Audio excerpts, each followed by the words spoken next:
All right. Good afternoon, everyone. Welcome to, or good morning, depending on where you're zooming in from. And welcome to our presentation on how to navigate insurance and finances from Triage Cancer with Susan Yoon. She is going to talk about, not only introduce herself, but talk more about who Triage Cancer is and the resources they have available. But real quick, who we are, Cancer Support Community Delaware. We provide support groups, healthy lifestyle classes, and educational sessions like this one to cancer patients and participate and their caregivers to help them navigate the journey of cancer. And the mission statement for Triage Cancer is that they also, like us, are a national nonprofit organization, and they provide free education on legal and practical issues that impact individuals diagnosed with cancer and their caregivers. So you can see how we align in many ways. And again, very thankful to have Susan with us today. And I'm going to just turn it right over to her. Great. Thank you. Good afternoon, and thank you so much for joining me today, and thank you to Cancer Support Community of Delaware for having me. My name is Susan Yoon, and I'm a staff attorney with Triage Cancer, and I'm also a two-time cancer survivor, so I've experienced a lot of the things that I'm going to be discussing with you today.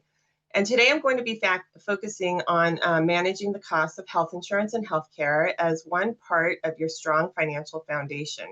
And then towards the end, I'll also give a brief overview of your employment rights and options if you need to reduce hours or stop working because of your diagnosis. I wanted to start today with telling you a little bit about Triage Cancer and the programs and services that we provide, because even though we're going to spend quite a bit of time together, there are still going to be questions that you have and other topics that we're not going to cover. So I want to give you an idea of where to go for more information.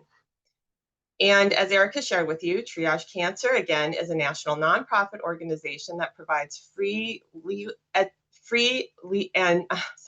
education on the legal and practical issues that impact individuals diagnosed with cancer and their caregivers.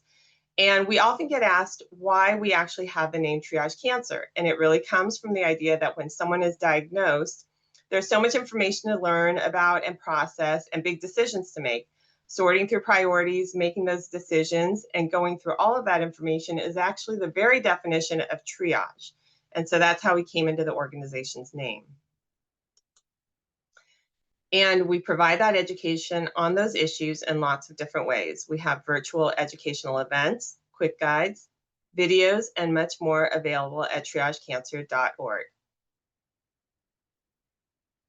So I'll start today with a background on financial toxicity, which is a term coined by researchers who discovered that the out-of-pocket expenses you have while dealing with a cancer diagnosis have a similar type of negative impact on an individual's quality of life that the physical toxicity of cancer treatment can have.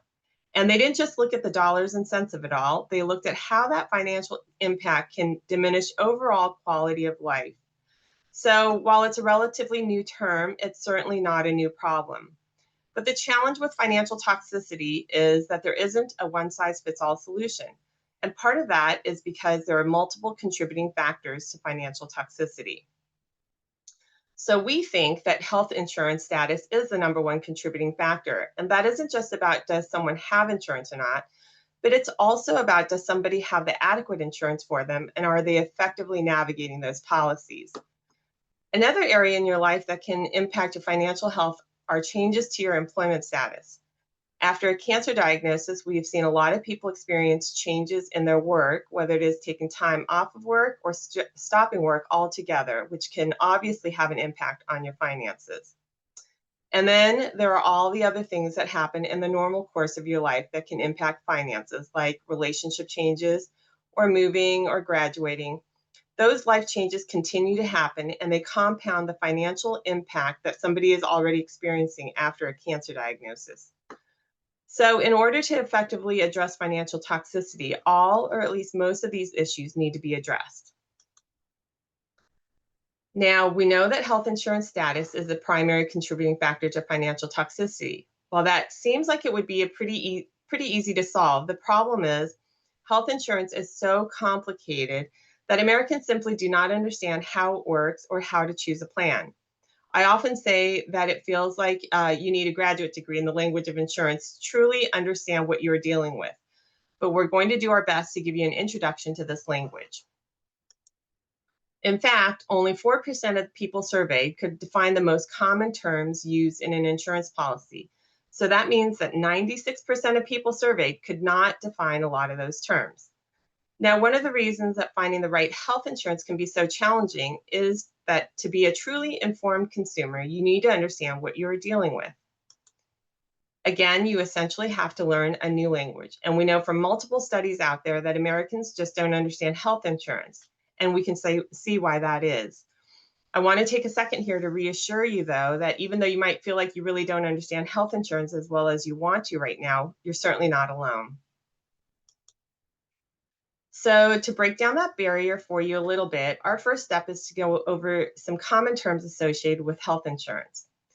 These are all the terms that relate to how much health insurance costs, and they're relative no matter where you get your health insurance, whether it's through your employer, the government, or the marketplace. Now, to start with, on the left side of the slide, you can see our first term. A premium is a fixed amount you pay per month just to have insurance. Even if you never get medical care during the year, you'd still have to pay your monthly premium. The other terms for costs come up when you use your health insurance. As you can see, those terms are on the right side of your slide.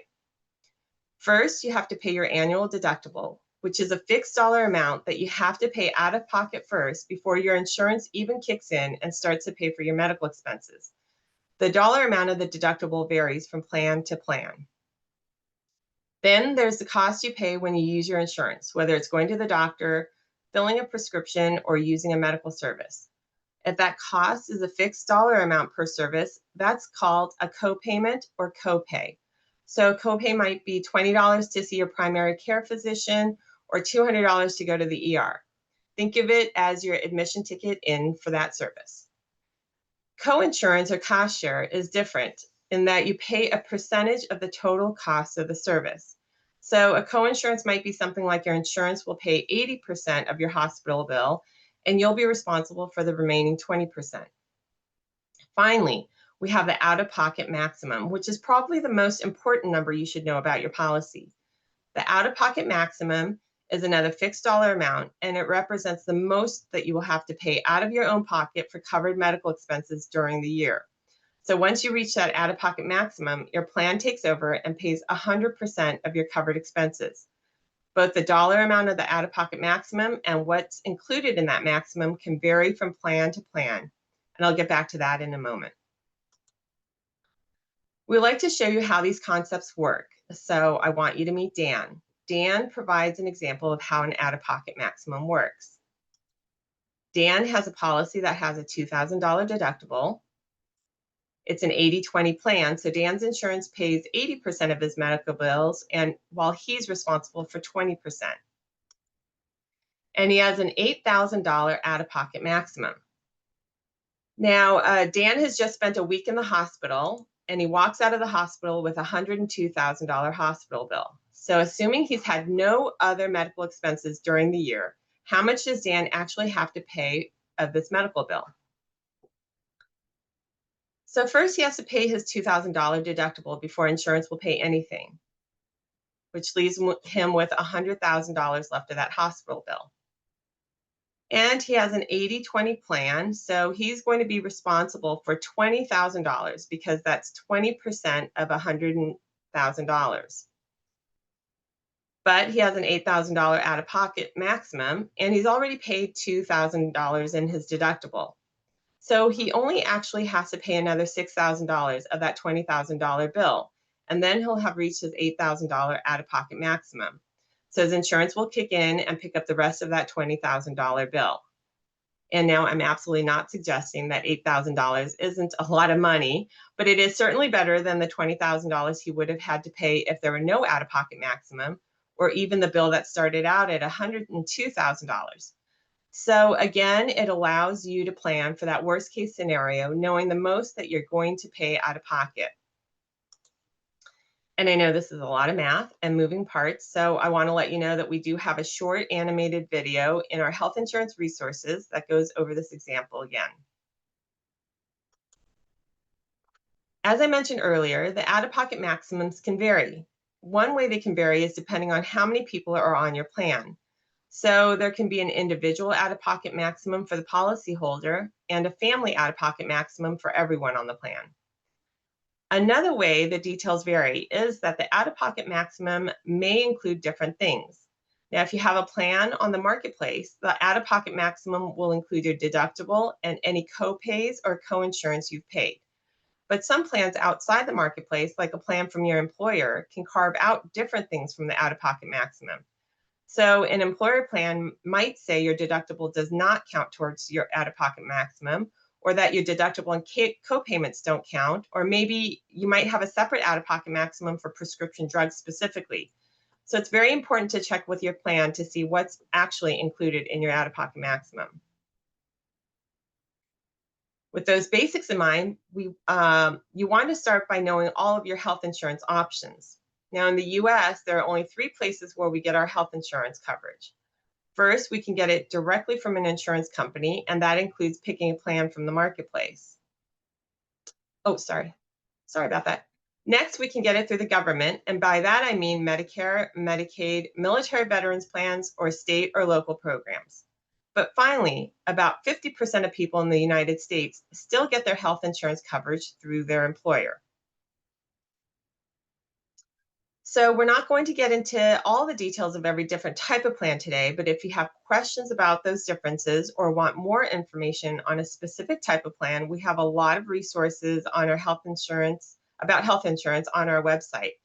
You can visit triagecancer.org/health insurance to review those resources.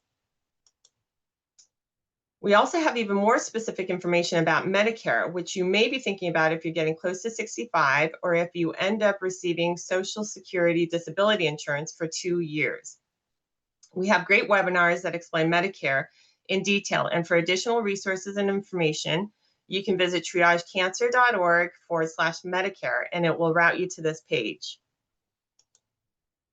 So now we'll dive into the way you can compare your different health insurance options to lower your overall cost. Now in this exercise, we're going to use a marketplace plan as an example, but this method is still useful whether you're comparing 2 marketplace options or you're comparing 2 employer options in the situation where your employer gives you more than one choice. You can also compare what your employer offers to what the marketplace offers or what Medicare offers. And you can compare Medicare plan choices all using the same method. So here we have 3 plans that are available to this person. There's a bronze plan with a $200 a month premium and an $8,000 out-of-pocket maximum. Next, there's a silver level plan with a $275 monthly premium and a $6,000 out-of-pocket maximum. And finally, we have a platinum level plan with a premium of $400 a month and a $2,000 out-of-pocket maximum. So assuming that you're going to hit your out-of-pocket maximum during the year, because when you're talking about the cost of cancer care, the likelihood is pretty high of that happening. Can you just tell by looking at these plans how much your total cost will be by the end of the year and which option will actually cost you the least? So it's not a trick question. The answer is you can't tell just by looking at them. You actually have to do the math. And the way you do the math is that you take the monthly premium and you multiply it by 12 because that's how much it's going to cost you to have the plan for the whole year. And again, that is just to pay for the actual insurance plan. And then you add that to the out-of-pocket maximum because that's the most that you're going to pay out of pocket for your medical expenses during the year if you should need any medical care. So in this example, when you do the math for each plan, it turns out that the platinum level plan ends up saving you more than $2,000 at a minimum over the course of the year. Even though we get sticker shock when we see the monthly premium and it seems so much more expensive, you're actually spreading out the cost over the year with a bigger monthly payment, but overall lower costs for the whole year. So now you can see why it's understandable why it's so confusing to so many people on what plan costs the least over the year. If you don't understand how an out-of-pocket maximum works, then it's hard to figure out what the best option is when shopping for health insurance coverage or comparing your different options. So again, doing the math is incredibly important, but choosing the right health insurance isn't just about cost. There are other important factors to choosing the right plan for you. So again, like I said, the math is very important, but there are other things that you need to be paying attention to. Specifically, you need to make sure that the plan actually covers your providers and your prescription drugs. Most insurance plans contract with certain groups of providers, which is called the plan's network. And every plan has what's called a formulary, which is a list of prescription drugs that a health plan will cover and for how much. So you want to make sure that your providers and the facilities you go to are in your plan's network. And you also want to make sure any medications you take are on the plan's formulary. This is not something that everyone automatically knows to do, but when you're looking at different plans, you want to check with both the specific plan you're looking at and also with your providers just to make sure that they're in network. This could be very important to an individual diagnosed with cancer if you'd like to continue your treatment with a specific doctor or facility. And of course, we have some resources on our website that can help you with this process, including an animated video that can refresh your memory of these key considerations, as well as some worksheets that help you do the comparison math. And we recently launched an interactive version of this worksheet. So you can actually plug in those important numbers we talked about, and the website will do the math for you. So once you decide on the right health plan for you, you want to be aware of some other ways you might be able to lower your healthcare costs. The Patient Protection and Affordable Care Act, which I will refer to as the ACA, made some changes that made that possible. One of the changes the ACA made was expanding Medicaid. Prior to January 1st of 2014, Medicaid was a federal health insurance program where you had to have a low income level, a low resource level, meaning your assets, and you had to meet some category of eligibility. I personally like this slide because I'm a visual learner, and the doors are an easy way to remember the different categories that admit individuals into the Medicaid program. Now, thanks to the ACA and a big court decision interpreting it, states have the option to expand their Medicaid programs. And Delaware is one of the states that decided to expand, which is overseen by the Delaware Health and Social Services Department. Now, an additional door of entry to Medicaid is available to adults with household incomes below 138% of the federal poverty level. These individuals are eligible for Medicaid without having to enter through another door that requires additional criteria. They now have their own entry door solely based on their income. And for this year, that's an annual household income of $21,186 for an individual and $43,782 for a family of four. So again, that door is just based on federal poverty level, and no looking at the resource levels or any other qualifying doors. Now, another way that the ACA created additional ways to access health insurance coverage was through the creation of the state health insurance marketplace. And these marketplaces are effectively insurance shopping malls.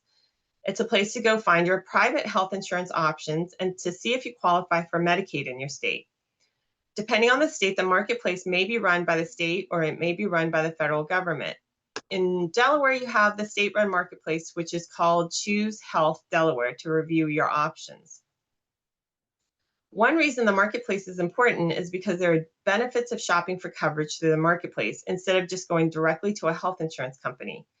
And one of the benefits is that all the plans sold in the marketplace are not allowed to have an out-of-pocket maximum higher than $9,200 or $9,220. Now, that is a lot higher than it's been over the last couple of years, but it's still lower than what we have seen in many employer plans. That maximum doesn't mean that your out-of-pocket maximum will be that high. It just can't be any higher than that. Excuse me. By getting a plan in the marketplace, you also might qualify for financial assistance, either in paying for your monthly premium or reducing those cost-sharing amounts when you use the insurance. So this is generally what those options look like based on income level in states that have expanded Medicaid coverage. If you have a household income up to 138% of the federal poverty level, you have access to Medicaid. If you're between 138 and 250% of the federal poverty level, you have access both to the premium tax credits and the cost-sharing subsidies if you pick a silver plan. If you're between 250 and 400% of the federal poverty level, you have access to just the tax credits. The law, as it was passed, allows you to buy a plan from the marketplace if your household income is over 400%, but you just don't qualify for the financial assistance.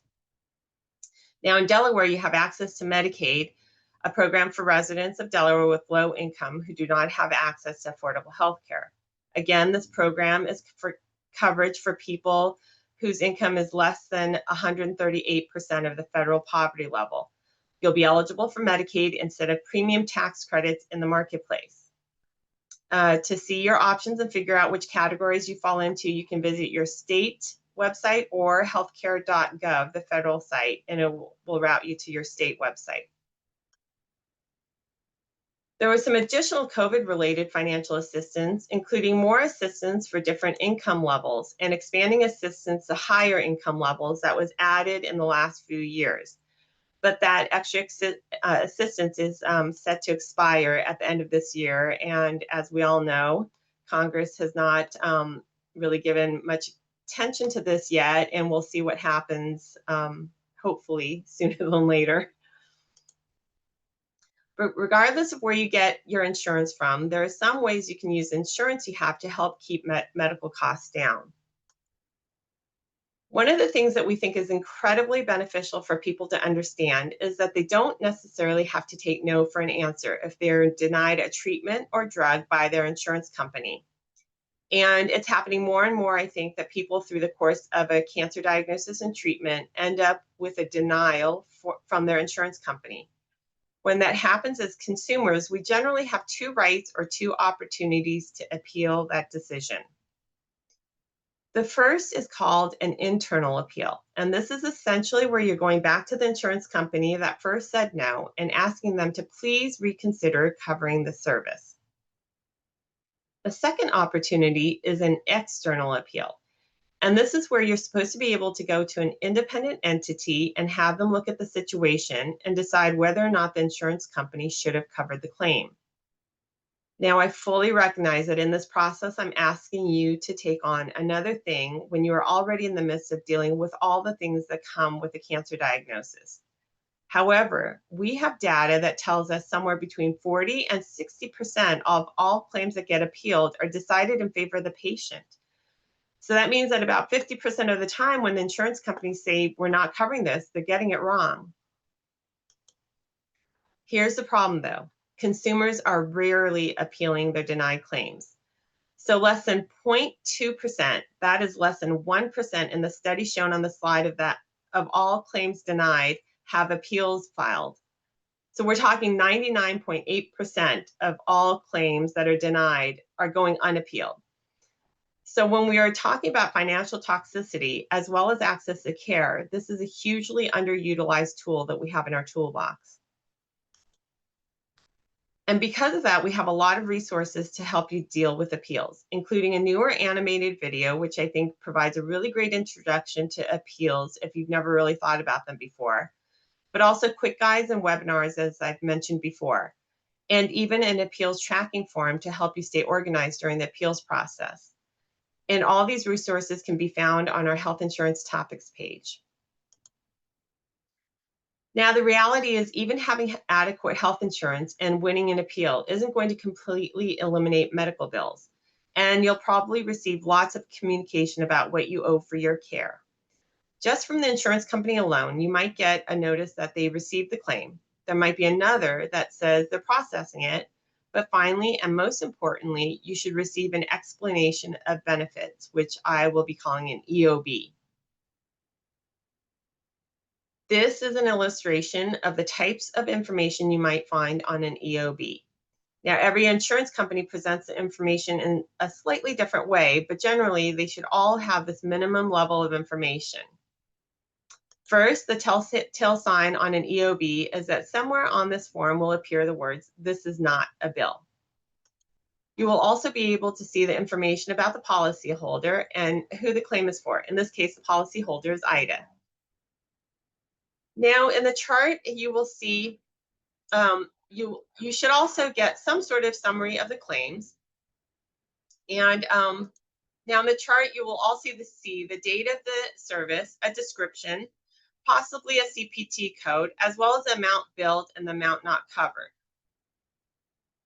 This amount not covered is sometimes about the difference between what the provider billed and what the insurance company has contracted with them to pay for certain services, which is called the allowed amount. Here you can see the insurance company only agreed to pay $50 for immunization services from that provider, even though their original charge was $100.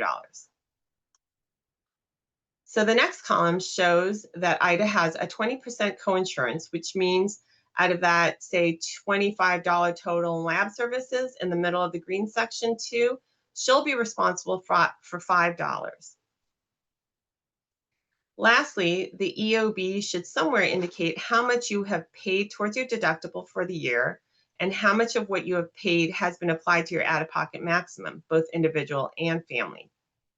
As we talked about before, keeping an eye on your out-of-pocket maximum can be really helpful. The last piece of information you may get is going to be from your provider directly. This could be the hospital where you got care, from your doctor's office, or from a lab company. The amount here is the amount you are actually responsible for, but don't take it at face value. Remember that your EOB will explain how much of that bill will be paid by the insurance company and how much your portion is that you have to pay. It's also important to remember that things don't always arrive in this order, which is why it's critical to keep track of the paperwork. Many providers send their bills out to patients before the insurance company completes the processing of that claim. And if you pay the bill before you look at the EOB, you may end up paying more to the provider than you actually owe. And then you're in a situation where you have to ask for money back from the provider, which is just one additional step that we would like to avoid. So waiting until you get the EOB before you pay that bill is a good course of action, but communicate with the providers to let them know what's happening. So don't wait and have the due date come and go and just never communicate with them, because then the provider could potentially think that you just aren't planning on paying. Typically, what we recommend is just calling up that provider and letting them know, I haven't gotten the EOB yet. Can you push back the due date or make a note in my file? And to date, we've not heard any problems with that strategy. And once you get the bill and the EOB, make sure to check the bill for accuracy and that it is consistent with the EOB, because again, mistakes can be made and you don't want to pay more than you have to. If you can't pay a medical bill, you might be able to get help. Nonprofit hospitals are required to offer free or discounted health care to patients with certain incomes. This is called charity care, but it could also be called patient financial assistance or ability to pay programs. Charity care can include inpatient and emergency room services. Nonprofit hospitals are required to post their financial assistance policy online and in the hospital. Hospitals must also pause sending a bill to collection while they are reviewing a financial assistance application. Some for-profit hospitals also offer financial assistance programs. We also partner with an organization called $4, which is a nonprofit organization that can check to see if you're eligible for charity care at your hospital. And they will send you tips on applying or even submit an application to the hospital on your behalf. And you can apply for help from $4 by going to the website on the screen, $4.org/triage cancer. And in the spirit of staying organized and keeping up with those bills we have a spreadsheet on our website that you can download that can actually help you keep track of your medical bills. On that worksheet, you can put in the info about your plan, like the deductible and out-of-pocket maximum. And when you put in the amounts you owe for different services, like you see at the bottom here, it will calculate how much you have left to reach each of those limits, your deductible and your out-of-pocket maximum. Lastly, it's good practice to keep records of medical bills, payments and EOBs and pre-authorizations, and receipts for meals and travel costs while undergoing treatment. One reason to keep records of all this information is certainly for the appeals process, and of course to submit to an HSA or FSA if you have one. But even if you don't need to appeal or you don't have one of those accounts, some of the expenses that are paid towards healthcare can in fact be tax deductible, but you do have to keep a record of that to use for your tax returns or other programs. So now switching gears to our next major contributing factor to financial toxicity is employment changes. I just want to mention briefly an overview of employment rights, as it can come up if you need to work through treatment or take time off of work, and either of those choices can obviously impact your finances. When we're talking about employment, there's actually lots of places to go for information about your rights. There are laws that we call fair employment laws that protect people against discrimination in the workplace based on their medical condition and give them access to reasonable accommodations that might make it a little easier to keep working through treatment. Those laws exist at the federal level, like the Americans with Disabilities Act, but they also exist at the state level, and sometimes we find that state level laws can sometimes be more protective.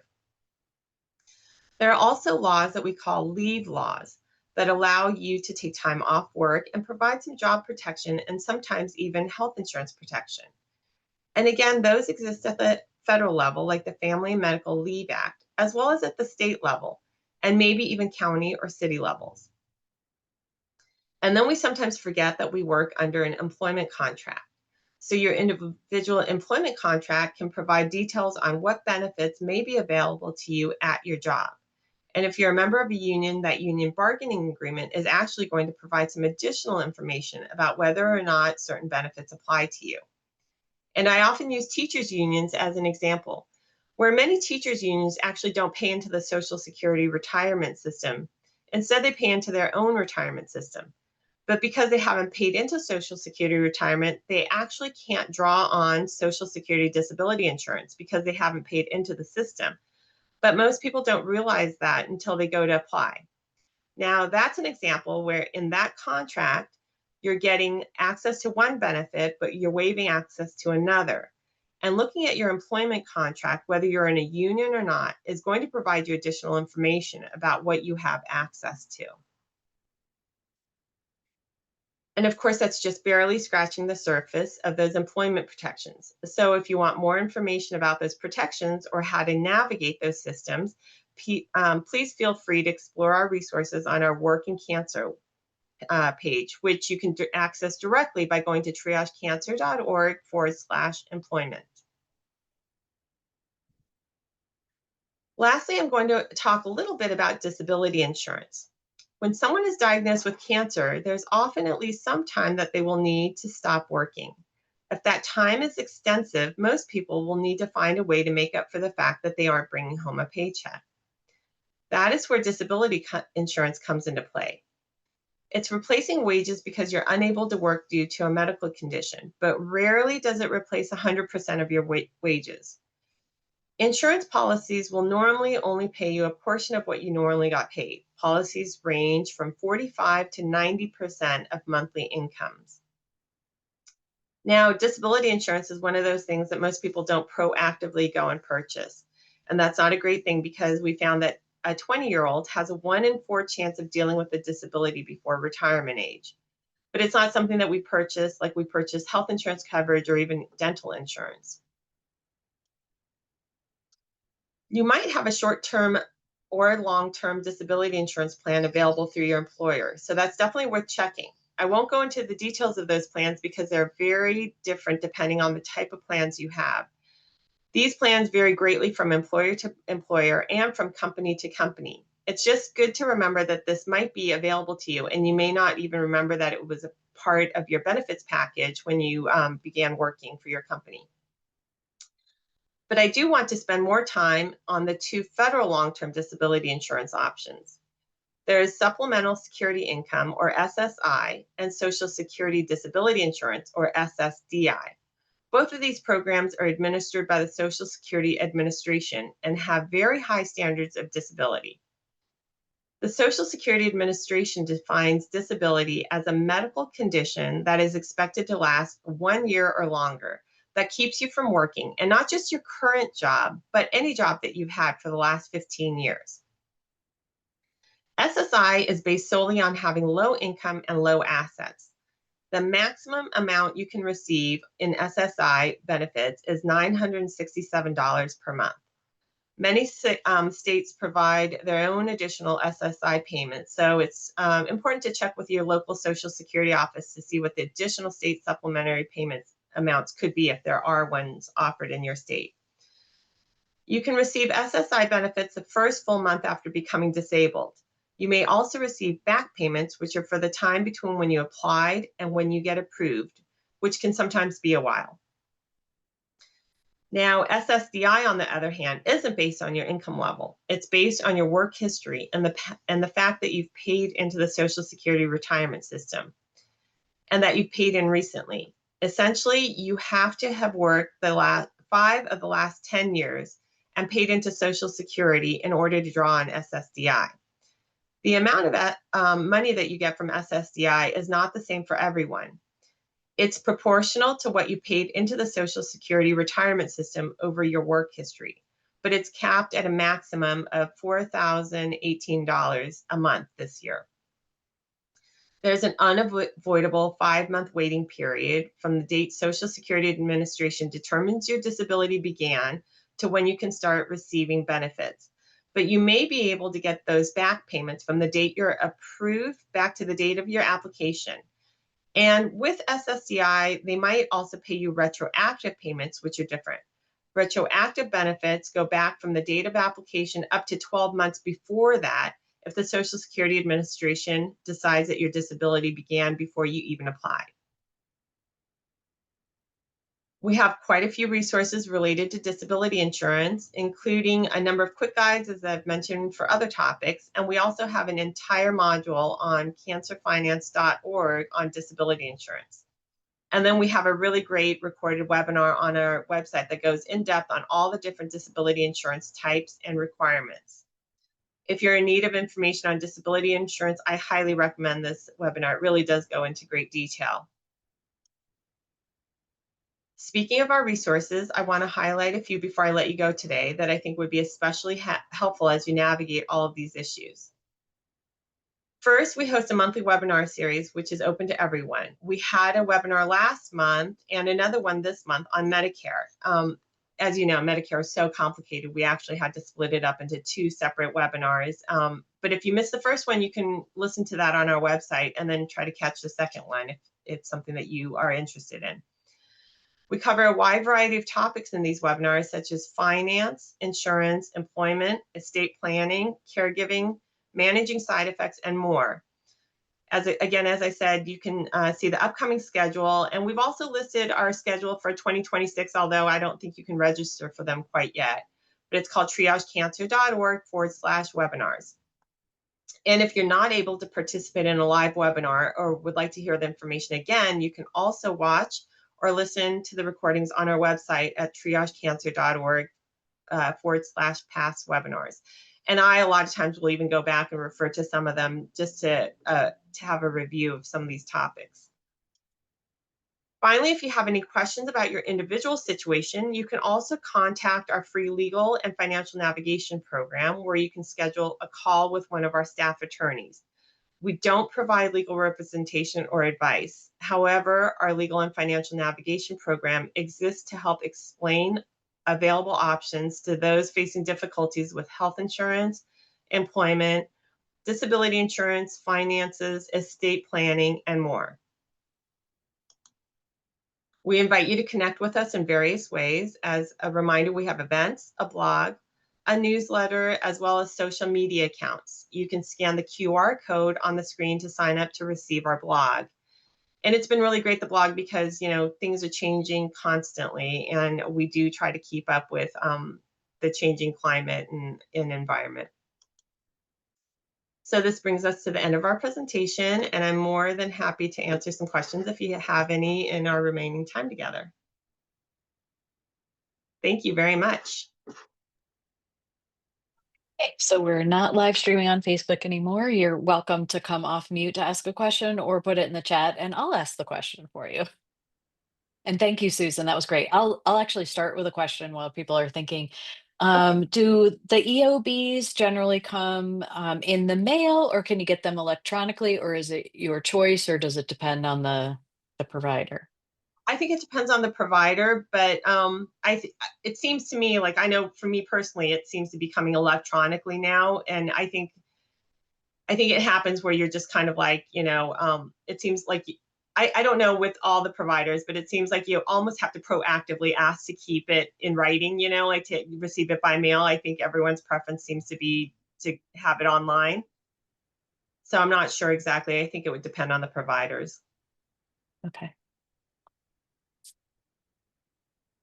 Thank you. Other questions, guys? I know it was a lot of information. It could be overwhelming. And we didn't even like go into the details of some of this stuff, which really makes your head spin. I'm wondering about your webinars about Medicare. Is that specifically around cancer or just in general, like understanding it? It's just general understanding it. So we go over, open enrollment and what to look for and the different parts because it can be so confusing. And then the timing of everything also, because I mean, it's pretty wild. Sometimes we'll get calls from people who are, and they're well into their 70s and they'd never opted or never signed up for Part B. And then they find out, that they need it, first of all. But then when they sign up, there are penalties because they waited so long. So we try to kind of demystify the whole Medicare application process and the different components, because it is so complicated. That sounds great. Thanks. Yeah, it's very helpful. And then we also try to keep up with the changes that happen, So we did have something we had a webinar also on the changes for 2025. And then, I'm assuming there will be changes going forward too that we'll be keeping up with. This is Chris. I actually have a question about sort of Medicare versus traditional insurance. I'm now Medicare eligible, and I'm debating whether to keep kind of traditional commercial insurance through my wife's employer versus go to Medicare. And one of the different options, specifically related to cancer. Do you see issues, or are you aware of greater issues with coverage for cancer treatments or diagnosis and so on, with comparing Medicare versus commercial? Are they different in that matter, or is it just sort of unique to the individual? I think you would have to shop around, look at all the specifics for both, really, to know for yourself what would be the best fit. But a lot of times, if you're getting, Medicare through SSDI, say, if you're eligible after 2 years of receiving SSDI, you oddly enough, you are kind of automatically enrolled in Medicare. And then it just depends on who becomes primary insurance. Is it Medicare or is it the private insurance through the employer? And that all depends on the employer and how large the employer is. And if it's a certain size, then that may become your primary, with Medicare being your secondary. So there are all these different nuances to it, but it's really, you'd want to look like the things that we talked about, which insurance is better for your providers if you want to continue, like, have continuity of care with your facility and your insurance provider. But we have a lot of information on our website on who pays first. There are like all these different specific rules that you have to go through to figure out if you have employer sponsored and then Medicare also, which one is the primary and which one's the secondary. Thanks. Somebody had told me, I don't know if this is accurate, that if you opted for Medicare versus your private insurance, if you had the option of them, you'd have to give up any kind of flex spending accounts, that you couldn't use them any longer. I'm not sure off the top of my head. I'm sorry. I'd have to look into that. But that does sound familiar, but I wouldn't be able to tell you. Sorry. I'm sure we have some information on our website that when you go through the Medicare information that we have.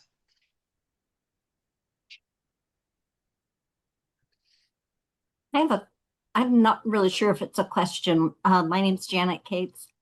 I worked for a company for more than 20 years before I realized that they offered not only disability insurance, but critical illness insurance and accident insurance. Mhm. They don't make it very available. It's not anywhere on the website you can find. You have to call and really hunt for it. But that is another option. Especially because they make a payment if you have a critical illness. Yes, a lot of these things, I think people, when a lot of people, when they first start working for their employer, they kind of get the basics, but they don't necessarily all remember or get detailed information, and so we always refer people to go back to their employer to see what their complete benefit package is, because you may have you may have access to way more than you initially believed that you had. A lot of times we've had people say, oh, we don't have short-term disability or long-term disability, but then when we refer them to go back and check, they find out that they did in fact have that. So yeah, we encourage everyone to really go through all of your benefits through your employer. You'd be surprised. A lot of times people are much more generous than they think their employer is. Oh,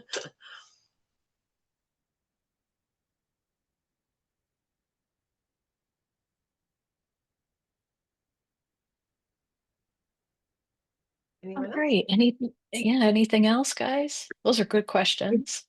I have a question, please. I'm Katie. I'm on SSDI and I have Medicare as primary and then a secondary insurance and then another one for prescription coverage. That's not my question though. I was told somewhere along the way that you can't have over $2,000 in your accounts, your bank accounts, or you risk losing health insurance. Is that true? And if it is, what is the $2,000 still the amount? That would be for Medicaid. So someone might have Oh. been confusing that. Yeah, Medicare is different from so the Medicare that you receive through SSDI is different and doesn't have those financial restrictions, but Medicaid does. So to be approved for Medicaid, you would have to have a low income and low resources, depending on your state. And then like I said, in Delaware, you could just have the low income and qualify for Medicaid. But that $2,000 asset restriction is for Medicaid, not Medicare. Okay. Yeah, so you're okay Thank there. you. Of Okay. course. Thank you. That's all I had. Oh, of course. Welcome. Yeah, it's confusing. It's all, and then you It hear is. bits and pieces, someone will say, oh, I heard this. And then you find out that it might have been, some sort of miscommunication or a misunderstanding. Yeah. That happens a lot. Actually, I Yeah. do have one more question. Sure. The webinar mentioned keeping receipts for meals, lodging, and travel expenses. What is the threshold that you need to achieve in order to do that for your taxes? Is that called a write-off? I don't know. Tax language. Yeah, it would be. I would think it would probably be a write-off, and you'd have to talk that. I don't know. Like we couldn't really tell you on the tax end. You'd have to talk to an accountant or a CPA, and they could help you with that. But I'm not Okay. sure. Yeah, that's something that we don't really get into taxes. We just know that it's something that you might, benefit from, but I don't have the details to that, and it's very specific, Mhm. anyways. Mhm. Okay. Yeah, that's all I had for you. Thank you. For sure. Uh-huh.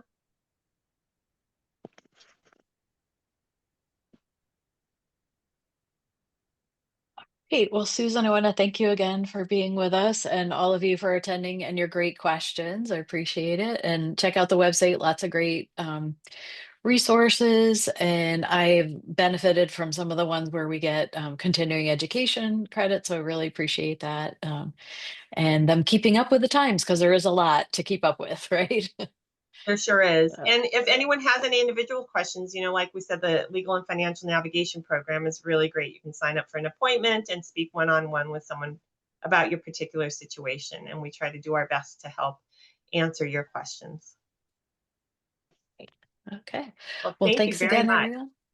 Yeah, you're welcome. Thanks for being with us. And thanks, everyone. We'll see you soon.